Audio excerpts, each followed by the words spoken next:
사실 뭐 영재원을 보내려고 했던 것보다는 제가 이제 학원을 하면서 영재원 면접 수업을 많이 했잖아요. 네. 그래서 느낀 건 영재원은 이미 영재가 가는 게 아니고 영재의 자질을 보여주는 아이들을 보내는 곳이더라고요. 근데 그런 아이들을 잘 관찰을 해보니 아이들이 모든 사물에 대해서 왜? 이건 왜 그럴까? 라는 궁금증을 갖는 거고 또 그거를 끝까지 해내는 과제 집착력이라는 그런 부분들이 보이는 것 같아서 아 이거를 집에서 좀 많이 키워줘야 되겠다. 제가 정리하는 걸 좋아해갖고 네. 하는 것 중에 하나가 안녕하세요. 아나운서 엄마의 육아연구소 이지민 아나운서입니다. 3에서 7세 유아 말하기 수업의 저자, 맛있는 스피치의 대표 원장 이윤정 원장님 모셨습니다. 안녕하세요. 네, 안녕하세요. 만나서 네. 반갑습니다. 오늘 두 아나운서 엄마의 육아연구소인데요. 네. 공통점이 또 하나 있어요. 뭐죠? 제가 두 아들을 키우고 있는데 또 여기도 두 아들 맘이시더라고요. 네. 근데 다른 점이 있다면 네. 그 두 아드님이 초등학교에서 둘 다 전교 회장을 지냈다고 하더라고요. 네. 그래서 한 명이면 사실 좀 그럴 수도 있다 싶은데 네. 두 아들이 모두 전교 회장을 했다고 하니까 네. 이건 정말 말을 잘해서인가 궁금해지더라고요. 네. 말을 잘해서라는 거에 대해서는 반은 맞고 반은 틀려요. 네. 왜냐하면 이 말을 잘한다라는 거는 누가 평가를 하죠? 상대방이 평가를 하잖아요. 네. 그래서 아이들이 말만 잘해서는 회장이 될 수 있는 건 아니고 네. 말도 잘하는 아이들이 이제 회장이 되는데 네네. 말을 잘한다는 그 평가를 하기 위해서는 듣는 사람에 대해서 배려도 해주고 네. 뭐 공감도 해주고 이런 자질이 있어야 되잖아요. 네. 기본적으로 인성이라던가 네. 공감 능력이 있어야 되고 그 다음에 이제 그걸 표현할 수 있는 말하기가 덧붙여져야만 회장의 자질이 갖춰지는 거죠. 네네네. 뭐 그렇다고 저희 아이들이 뭐 처음부터 잘했던 건 네. 아니고요. 말도 잘 못했고 네. 어디 가서 이렇게 툭탁툭탁 많이 싸움도 했었는데 네. 이게 초등학교 2학년 때인가 이 타이틀을 한번 걸고 나더니 반장을 한번 해보고 나니까 아이가 바뀌더라고요. 주로 저희는 2학기 때 시키거든요. 1학기 네. 내내 관찰을 해봐. 특히 큰애 같은 경우는 초등학교 6학년 1학기 앞두고 제주도로 전학을 갔어요. 네. 그리고 코로나가 터졌기 때문에 네. 5월, 6월부터 학교를 나가서 어떻게 보면 아이들하고 가까워질 시간도 없고 그러네요. 이 존재를 알릴 시간이 없었는데 예. 가자마자 회장 하고 싶니? 하고 싶대요. 그러면 애들을 잘 관찰을 해봐. 그래서 관찰한 끝에 2학기를 앞두고 제주도는 비가 수시로 많이 오거든요. 네. 근데 다들 맞벌이 가정도 많고 그러니까 애들 다 비 맞고 다니는 게 자기는 좀 안쓰러웠다. 양심 우산을 설치하겠다. 다행히 학생회 그 예산이 있다고 그래갖고 그걸로 공약을 해서 또 전교 회장이 됐고 네. 예. 둘째 같은 경우도 1학기 때 자기 친구가 회장을 하는 거 보면서 운동장에 운동기구나 그 공놀이 시설은 많이 구비는 했는데 쓰레기통이 없더라.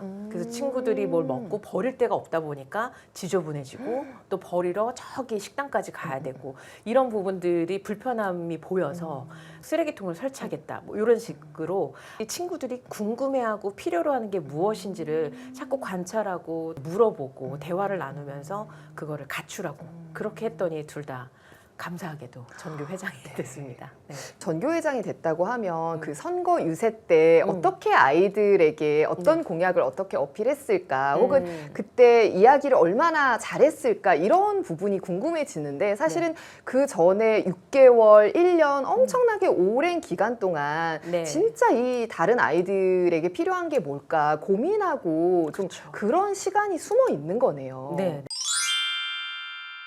아이들이 초등학교 때 학원에 보내는 대신 집에서 다른 것들에 집중하셨다고 하셨는데 네. 어떻게 이게 영재원 준비에 도움이 됐나요? 사실 뭐 영재원을 보내려고 했던 것보다는 제가 이제 학원을 하면서 영재원 면접 수업을 많이 했잖아요. 네. 그래서 느낀 건 영재원은 이미 영재가 가는 게 아니고 영재의 자질을 보여주는 아이들을 보내는 곳이더라고요. 근데 그런 아이들을 잘 관찰을 해보니 아이들이 모든 사물에 대해서 왜? 이건 왜 그럴까? 라는 궁금증을 갖는 거고 또 그거를 끝까지 해내는 과제 집착력이라는 그런 부분들이 보이는 것 같아서 아 이거를 집에서 좀 많이 키워줘야 되겠다. 제가 정리하는 걸 좋아해갖고 네. 하는 것 중에 하나가 재활용품을 활용을 하는 거예요. 요즘에는 뭐 땡땡이소 뭐 이런 데 보면은 정리용품들 많이 팔지만 네. 제가 살림할 때는 그런 게 많이 없었어요.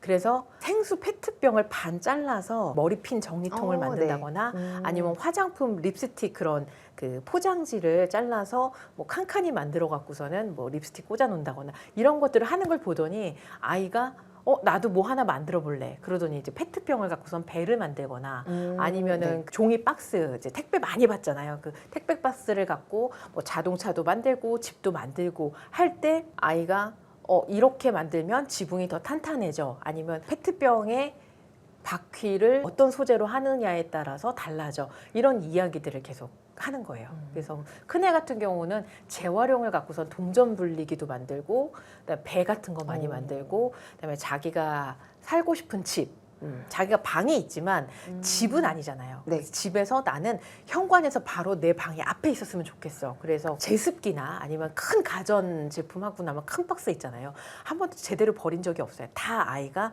집도 만들고 자동차도 만들고 하면서 그 과정에서 또 이제 아빠가 디자인과 공학 쪽을 전공을 하다 보니까 이렇게 했을 때 무게중심을 어느 쪽으로 가는 게 좋을까? 각도를 어떻게 했을 때 더 안정적으로 할 수 있을까? 이런 것들을 계속 대화를 나눠줬거든요. 그 했던 게 이제 영재원 면접이나 영재원 프로젝트 할 때 되게 도움이 됐다고 하더라고요. 할 수 있는 이야기가 정말 많았겠네요. 네. 집에서 긴 호흡으로 내가 뭔가를 만들어보고 질문해보고 엄마 아빠랑 대화 나눠보고 했던 그 많은 것들이 진짜 경험이 됐을 것 같아요. 네, 좀 아빠가 T거든요. 네. 네, T다 보니까 질문이 많아요. 이거 왜 이런 거야? 오, 이건 네. 왜 그럴까? 그러다 보니까 아이들이 자꾸 생각을 하게 되는 거예요. 네. 그냥 무의식적으로 습관적으로 하던 행동도 왜 승원이는 세수부터 해? 양치부터 안 하고? 그러면 아무 생각 없이 했던 행동에도 생각을 하게 되잖아요. 그리고 저한테도 남편이 질문을 하는 게 왜 참기름을 처음부터 넣어? 김치찌개 끓일 때 참기름은 마지막에 넣어야 돼. 왜냐하면 이게 열을 가했을 때 약해지는 게 참기름이기 때문에 이런 과학적인 원리를 설명을 하면서 질문을 하다 보니까 아이들도 뭘 하나 사물을 접하더라도 왜 그럴까? 아빠 이건 왜 이래? 질문을 하면서 생각하는 연습을 많이 했던 게 영재원 준비하는 데 좀 도움이 됐던 것 같아요. 평소에 왜를 생각하는 그런 습관이 생긴 거군요. 네. 근데 그 말투도 좀 중요한 것 같아요. 그쵸. 그러니까 왜 세수를 먼저 해? 왜 그 정말 왜 그랬지? 내가 뭐 때문에 그렇게 하는 거지? 이렇게 과정을 생각해 볼 수도 있지만 너는 왜 세수를 먼저 해? 내가 뭐 잘못됐나? 세수를 먼저 하면 안 되는구나. 이게 왜라는 질문이 사실은 왜 참기름을 먼저 넣어? 이거 싸우자는 건가? 네. 이렇게 느낄 수도 있잖아요. 그래서 이제 저희 남편하고 처음에 그것 때문에 많이 싸웠어요. 그니까요. 내가 자칫하면 좀 비난처럼 들릴 수도 있을 것 같은데요. 내가 뭘 잘못했어? 이런 것 때문에 처음에 많이 싸웠는데 이제 그 말투라던가 그 의미를 한번 되짚는 걸로 해서 저희 집에서의 이 말습관은 엄마가 진짜 궁금해서 물어보는 건데 왜 그렇게 하는 거야?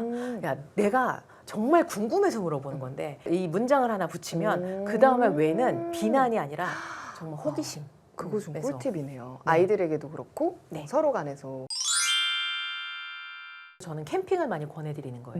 네. 캠핑 같은 경우에는 아무것도 없는 돌바닥 또는 풀밭에 내가 집을 짓고 주방을 만들고 요리를 하고 또 아이들 같은 경우에는 이제 핸드폰을 다 끈 상태에서 키즈 카페나 이런 데 가면은 딱 바로 놀 수 있게 돼 있지만 자연은 그냥 있는 그대로 있잖아요. 그러면 돌쌓기를 하려면 돌을 주워 와야 되고 물수제비를 하려면 어떤 물수제비가 잘 날아가는지를 계속 찾아다녀야 되고 토끼풀이라던가 아니면 여러 가지 야생화 같은 거를 어떻게 활용을 하면 더 재밌게 놀 수 있을까를 끊임없이 생각할 수 있는 그냥 자연 놀이터거든요. 그런 면에서 저는 캠핑이 집이나 뭐 동네 키즈 카페보다는 캠핑에서 더 많은 것들을 배우고 그런 궁금증과 지적 호기심을 채워줄 수 있지 않을까. 그러네요. 네. 캠핑에서도 이거 물수제비는 이런 돌이 좋으니까 아빠 하는 거 한번 봐봐. 이거보다는 그렇죠.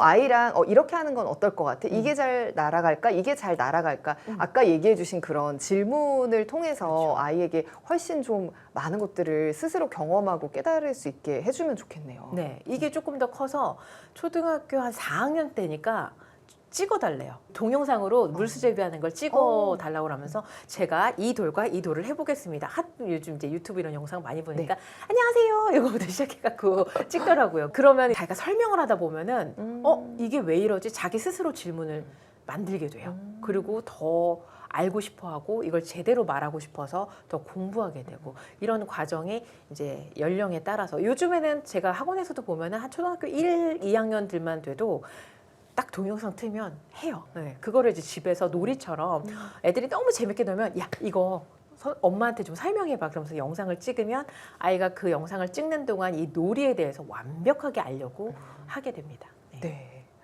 요즘 아이들이 유튜브를 좋아하니까 이것도 좀 아이들이 좋아하는 걸 이용해서 좀 도움을 줄 수 있는 꿀팁인 것 같아요. 네, 그래서 좀 팁을 드리자면 유튜브에 자기 영상 올라간 거에 굉장히 자신감을 얻게 되거든요. 근데 이제 우리 아이가 너무 여기저기 노출되는 게 좀 불편하다 하시는 분들은 유튜브 기능 중에 미등록이라는 기능이 있어요. 나만 네. 볼 수 있는, 네, 나만 네네네. 보거나 이제 주소가 있어야만 볼 수 있는 기능이 있기 네. 때문에 그쵸, 그쵸. 그렇게 올려놓으면 우리 가족끼리만 볼 수 네, 있는 전체 거예요. 공개가 아닌. 네. 근데 이제 아이는 그런 것까진 모르지만, 네.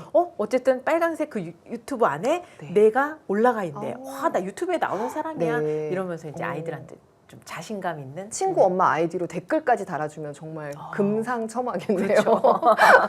네. 그러면 이렇게 질문을 하고 왜를 물어보는 게 좀 하부르타 질문법 이런 것과도 좀 비슷하다는 생각이 그렇죠. 드는데 맞나요? 네, 그 맞습니다. 일상에서도 그런 질문들을 그 엄마로서도 많이 하시는 편인가요? 네, 아이들한테도 뭐 어떤 행동에 대한 것도 있겠지만 감정. 어제 친구가 유치원에 또는 학교에 누가 뭐 결석했어, 아팠어 이런 얘기를 그냥 자연스럽게 하면 그때 기분이 너는 어때? 왜 그런 기분이 들었어? 그거는 왜 좋아? 어떤 부분이 좋은 것 같아?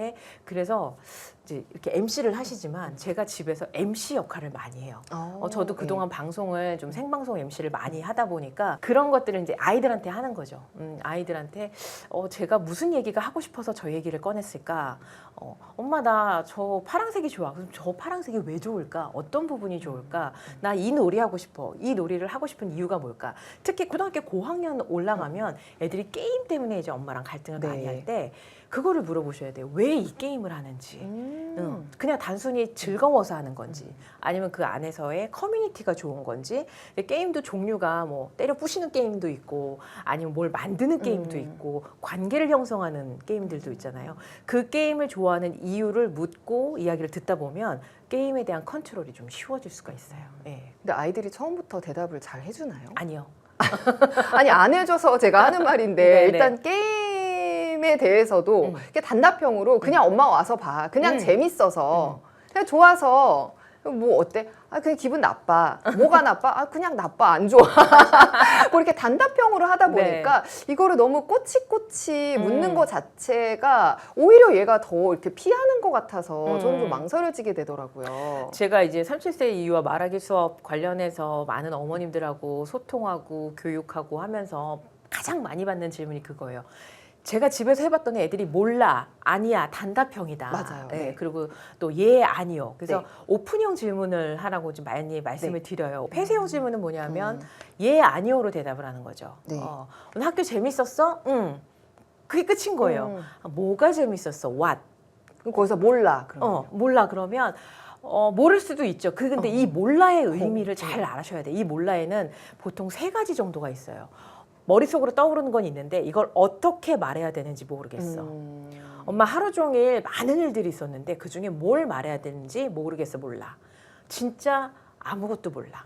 이 3가지 중에 하나예요. 그러면 엄마가 아이가 유치원이나 학교에 갔을 때 이제 여름을 앞두고 다양한 활동하잖아요. 뭐 식물에 대해서도 배우고 여름철 물놀이 안전 규칙에 대해서도 배우면 2교시 때 너네 사회 시간에 뭐 했던데 그건 뭐였어? 그러면 이제 얘가 그거는 이거야. 아 그래? 그럼 그거는 어떻게 한 거였는데 3가지 규칙을 정했어. 너는 왜 그 규칙을 정했어? 이렇게 꼬리 물기 식으로 생각의 꼬리에 꼬리를 무는 식으로 질문을 해주면 아이가 이렇게 하면 되는구나.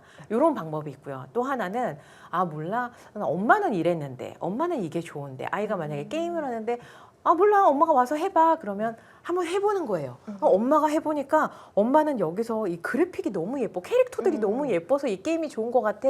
그러면 나는 캐릭터보다는 점수 쌓는 게 더 재밌는데 나를 공감해주면 그다음부터 말하기가 편해져요. 근데 나에 대해서 제대로 완벽하게 이해하고 아는 사람이 아니다라고 하면은 그다음부터는 말할 때 내가 굳이 이 얘기를 해야 되나? 뭐 얘기한다고 알까? 몰라. 그냥 이렇게 단답형으로 끝나버리는 거죠. 그러니까 엄마의 반응이나 리액션도 네. 굉장히 중요한 거죠. 네. 아이가 말을 할 때. 그러니까 말할 때 우선은 긍정을 해주는 게 좋아요. 쉽게 말해 우리가 범죄라던가 폭력이라든가 이런 게 아닌 이상은 나는 항상 네 편이야. 너의 말을 충분히 들어줄 수 있어. 이 마인드가 시각적으로나 음성적으로 이게 전달이 돼야만 아이도 편안하게 얘기를 예를 할수 들어서 있어요. 친구랑 뭔가 갈등이 있는데 내가 볼 때는 살짝 우리 아이가 그렇게 해서는 안 될 것 같아. 하지만 일단 기본적으로 처음에는 어떻게 해야 되나요? 우리 초등학교 2학년 때 아이가 되게 기분이 나빴어요. 친구들하고 뭔가 투닥투닥하고 들어와서 기분이 안 좋으니까 막 짜증도 내고 동생한테 화도 내고 그랬을 때 너 뭐 밖에서 네가 안 좋다고 왜 동생한테 그래 이렇게 다그치는 것보다 팩트를 읽어주는 거예요. 승환이가 지금 평소랑 다르게 되게 기분 나빠하는데 좀 화가 많이 난 것 같은데 이게 왜 그런지 엄마는 궁금한데 상대방이 궁금하다라고 던져주는 거죠. 그냥 왜 그랬어? 왜 그런 거야? 이렇게 물어보면 취조당하는 느낌이 들 수 있기 때문에 만약에 너가 말할 준비가 되면 엄마한테 언제든지 얘기해. 엄마는 네 얘기 들어줄 준비가 언제든지 되어 있어. 이렇게 얘기를 하고 나면 아이가 한참 있다가 꾸물꾸물 와요. 실은 밖에서 친구들이 같이 뭐 돈 모아서 치킨 먹자고 했는데 나는 동생이 있어서 너는 돈을 더 많이 내야 되는데 그만큼 돈이 없으니까 넌 빠져. 그래서 자기가 뭐 너네 꺼져 그러고서는 왔다고. 그러면 야 거기서 그런 얘기하면 안 되지 뭐 아니면 걔네들은 왜 그래 이렇게 평가가 들어가면 네. 이제 아이는 그 친구들하고의 관계도 소원해주고 그 부정적인 감정이 풀어지지 않은 채로 있을 거란 말이에요. 그래서 제가 그때 했던 얘기가 되게 화냈겠다. 좀 동생이 밉기도 했겠다. 그래서 그런 말을 했을 때 네 기분은 어땠어? 그 뱉고 나니까 너의 마음은 어땠어? 좀 후회됐대요. 근데 지금 친구들하고 같이 먹고 싶은 그 마음도 있잖아. 그럼 그 친구한테 전화해볼까? 어떻게 해결하면 좋을까? 그 친구랑 통화를 하고 다음에는 이제 같이 먹자. 이렇게 해결을 봤어요. 네. 그런 다음에 그래도 안 좋은 기분은 아직 안 풀렸지. 엄마는 그럴 때 샤워를 내. 뜨거운 물로 샤워를 하면 좀 기분이 좋아져. 또는 엄마는 큰 소리로 노래 부르면 좀 괜찮아지는 것 같아. 그랬더니 그럼 자기도 한번 해보겠다고. 그래서 이 부정적인 감정도 같이 풀어주고 아 엄마도 그런 감정이 있구나. 보통 이제 부모들이 완벽한 모습을 보여주려고 하다 보니까 이래선 안 돼, 저래선 안 돼, 자꾸 잣대를 만들거든요. 예, 엄마도 인간이고 엄마도 그런 감정을 이렇게 풀어가고 있어라는 벽을 허물어 주셔야 돼요. 엄마도 아빠가 마음에 안 들 땐 속상해. 여기 가까이서 보니까. 네네. 그랬을 때 그래서 엄마는 오늘 아빠가 들어오면 이렇게 얘기를 하려고 해. 잘 봐봐. 보여주는 거예요. 그런 주고받는 모습들을 보고 또 아이한테 네가 그래서 힘든 얘기든 속상한 얘기든 뭐 친구들랑 다퉜던 얘기를 하더라도 엄마는 일단 네 얘기를 들어줄 준비가 돼 있어. 해결은 그 다음. 그리고 너가 혼자 해결하지 못하면 엄마가 같이 도와줄게. 이거를 어릴 때부터 쫙 쌓아 놓으니까 지금 중학생, 고등학생이잖아요. 네. 공부할 때 저한테 그런 대화를 하더라고요. 엄마 내가 사회 역사를 너무 잘하고 싶은데 이런 공부 방법으로 했더니 잘 안 돼. 친구는 나보고 이거 못한다고 뭐라고 해. 그리고 똑같은 방식으로 그래서 네 기분이 어땠어? 어떻게 하면 좋겠어? 이 방법은 어떨까? 엄마는 학교 때 이렇게 공부하니까 도움이 되던데 이런 건 해보는 건 어때? 이렇게 대화가 되다 보니까 청소년 아들과 그러니까요. 그런 대화를 하냐. 네.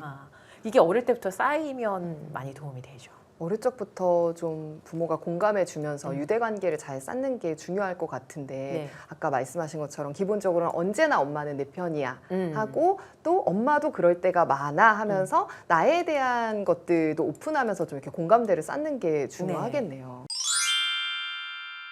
근데 요즘 부모님들은 예전처럼 수직 상하 관계가 아니라 이렇게 아이랑 좀 대화도 나누고 좀 친구처럼 이렇게 지내고 싶어 하시는 분들이 많은데 또 동시에 우리는 어떤 훈육을 해야 되는 또 권위를 가져야 되는 포지션이기도 하잖아요. 아이들은 어떤 부모에게 친밀감을 느끼고 마음을 털어놓고 싶어 하나요?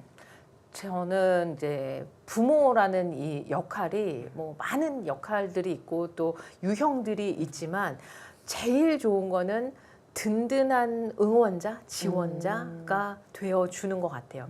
감정에 대해서. 감정에 대해서. 너가 기쁜 마음을 가질 수도 있고 슬픈 마음을 가질 수도 있고 이 모든 게 그러니까 어릴 때부터 부정적인 감정에 대해서 충분히 수용해주고 공감해주고 그럴 수 있지 속상할 수 있지 화날 수 있지 이런 것들을 그럴 수 있지를 많이 해주면 자존감을 키워주는 방법이기 때문에 내가 이런 감정을 갖는 게 당연하고 뭐 이거는 해결을 하면 되는 거구나를 경험을 시켜주는 그런 부모가 되어야 될 것 같아요. 안 그러면 이게 이제 부정당하고 친구한테 그런 말 쓰는 거 아니야. 엄마한테 함부로 그렇게 하면 안 돼. 물론 그 선은 있죠. 이걸 너무 넘어서 다른 사람한테 피해를 주거나 생명에 위협이 되거나 이런 경우에서는 단호하게 얘기를 하는데 단호하게 얘기 전에 네 감정이 어떻구나라는 거를 한번 읽어줘야만 덜 억울해해요.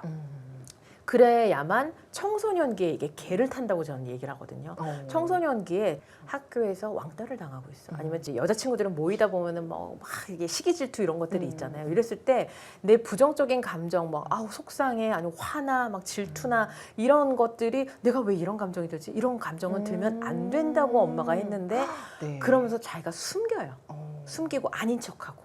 그럼 이제 그게 그거의 시작이 네. 부모님이 그 부정적인 감정들을 인정해주지 않았을 때 점점 숨기고 거짓말하게 되는 거군요. 그렇죠. 네. 저희 둘째 같은 경우 완벽주의 강박증이 있어서 치료를 받을 때 이 아이가 무조건 울면 안 돼. 뭐 1등 해야 돼. 이런 강박이 있었어요.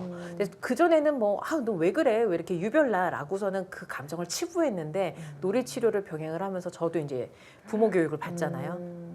그럴 수 있어. 그렇지만 1등이 아니어도 괜찮아. 틀려도 괜찮아. 이 괜찮아 훈련을 되게 많이 했거든요. 그러다 보니 이제 아이가 지금 이제 중학교 2학년 한창 사춘기 들어갔거든요. 여자친구를 계속 만나고는 싶은데 자기가 이걸 컨트롤할 자신은 없고 또 헤어지고 싶은 마음도 들고 근데 이걸 말을 할까 말까 이런 것들을 다 저한테 꽁냥꽁냥 얘기를 해주더라고요. 네. 괜찮아. 이럴 수 있어. 충분히 그래. 그리고 회사나 밖에서 안 좋은 일이 있으면 집에 와서 표정 관리 안 될 때 있잖아요. 네. 그랬을 때 이거를 이제 태도로 아이들한테 하기보다는 엄마가 오늘은 밖에서 이러이러한 일들이 있어서 너무 속상해, 너무 화가 나. 그래서 엄마 좀 잠시 화를 다스리는 동안 좀 기다려줬으면 좋겠어. 아니면 엄마는 이렇게 풀 거야를 보여주면 아이들이 사람이 저런 부정적인 감정도 가질 수 있구나.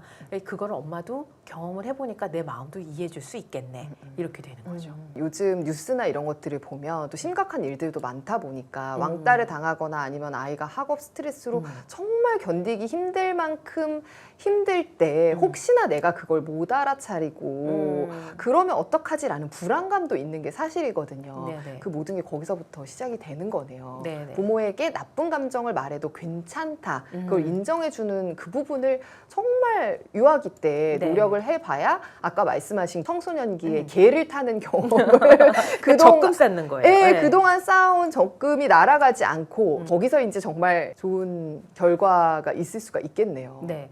그러니까 아이들한테 아까 이제 훈육 부분을 말씀을 하셨는데 그래도 애들이 그렇게 되다 보면 너무 버릇없어지지 않아요. 맞아요. 네, 뭐 예. 행동이 나빠졌을 때는 어떻게 해야 되나요? 제가 지인들하고 이제 애들 데리고서 한번 여행을 간 적이 있었는데 엄마들끼리 여기서 커피 한잔 하고 저 위에서 아이들끼리 막 노는데 저희 이제 형제가 그때가 아마 4살, 2살 뭐 이럴 때였는데 둘이 이제 장난감 하나 갖고 놀다가 이제 싸운 거예요. 그래서 둘째가 앙 하고 울고 큰애가 장난감을 뺏었겠죠. 그래서 이모 뭐 얘네가 지금 싸워서 지환이 울어요. 그럼 이제 제가 거기를 달려갈 때 애들의 반응이 어땠냐면 이제 너 하나 죽었다. 너네 엄마 이제 큰일 났다. 그리고 이제 엄마들도 야, 이거 큰 소리 한번 나겠는데 싶었는데 제가 딱 가서 지환아 왜 울어? 승환이 어떻게 된 거야? 인터뷰를 하는 거죠. 우리가 이렇게 취재하듯이 이거 왜 이렇게 됐어? 이 상황이 어떻게 됐어? 그러면 지환아 너는 어떻게 했으면 좋겠어? 장난감은 하나인데 어떻게 했으면 좋겠어? 거기서도 또 질문하는 거네요. 네. 그러면 이제 아이가 2살, 3살인데도 나는 이만큼 가지고 놀았으면 좋겠어. 뭐 형은 이거 원래 내 건데 지환이가 갖고 놀았잖아. 그럼 내 거니까 내가 먼저 하고 싶어.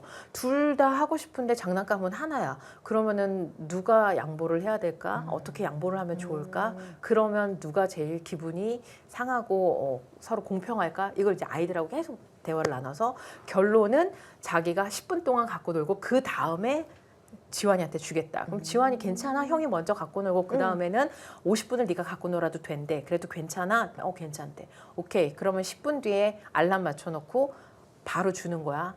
대신에 동생 때리는 건 아니야. 울리지 마. 이렇게 딱 엄하게 저음으로 딱 얘기하고서는 딱 내려오니까 다들 놀란 거죠. 아, 저런 갈등 상황에서 훈육도 하면서 아이 마음도 읽어주고. 그 두 가지를 동시에 이루어줘야 돼요. 감정 읽기, 의견 듣기, 그 다음에 아닌 건 아니야. 그리고 이제 아닌 것들을 하지 마, 이렇게 해야 돼라고 하기보다는 엄마는 너네가 싸우지 않고 재밌게 놀았으면 좋겠어. 기대. 예, 엄마나 다른 사람들이 이런 기대를 하고 있다는 거는 아이 메시지라고 얘기하거든요. 그렇게 얘기를 하면 이제 아이들은 아, 내가 여기서 엄마의 기대, 엄마의 부응에 맞춰서 이렇게 해줘야 되겠구나. 이렇게 움직이는 거죠. 정말 도움이 되겠네요. 네. 요즘요, 문해력이 이슈여서 네. 사실은 부모님들이 가장 집중하시는 건 읽기인 것 같아요. 사실 네. 수능 지문도 길기도 길고 그렇죠. 어렵기도 하고 그 다음에는 논술이 중요하다고 해서 쓰기에도 집중을 하는데 사실상 말하기는 어떻게 보면 좀 후순위로 밀리기 마련이거든요. 네네. 말하기를 잘하는 아이는 어떤 이점이 있나요?